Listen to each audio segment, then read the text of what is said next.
Everything you do, everything you see, there is maths involved, which is why maths makes everything possible.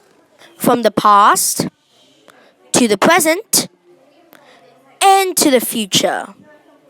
Architecture, such as the Colosseum, physics, such as Einstein's theory of general relativity, and astronomy, such as stars and planets, are all possible with a bit of maths called pi.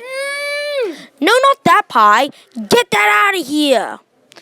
That's better. Let me tell you what pi is. Pi is a number. It's the ratio of a circle's circumference, or perimeter of a circle, to its diameter, the length from one end of a circle to the other. Put it simply, if you wrap the diameter around a circumference, you can wrap it 3 times with a little bit left.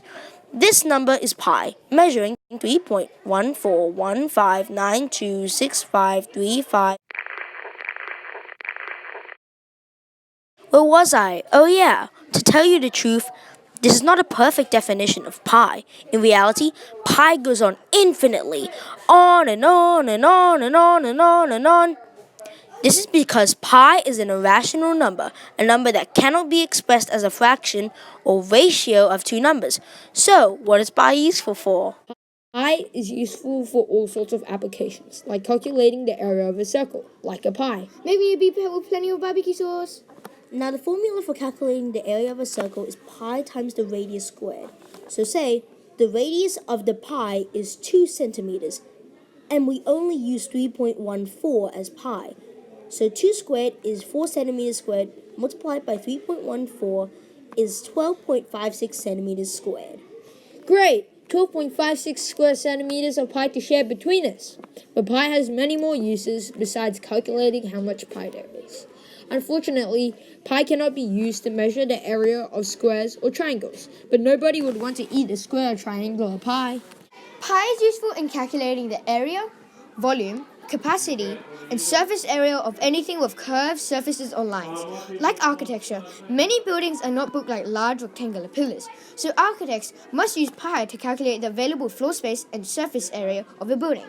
Pi is also useful in physics. In virtually all physics equations, there is pi, because in everything from the orbits of planets in the solar system to the movement of particles in molecules, there are curves everywhere, and where there are curves, there is pi. Imagine a world without pi. Buildings would look like big blocks. The moon would crash down on us because its orbit is not circular. The Earth would have radical changes in temperature due to its irregular orbit, and will look like a giant cube from space. Nothing in the world would be circular. Even your body. Oh, that doesn't look so good. And finally, worst of all, no round pie. No pie? Even nursery rhymes would be defied, including one of the most popular. The squares on the bus got stuck and stuck, stuck and stuck, stuck and stuck. The whole bus got submerged in the mud all day long. So now you know about pie, let's eat some. Pie's ready.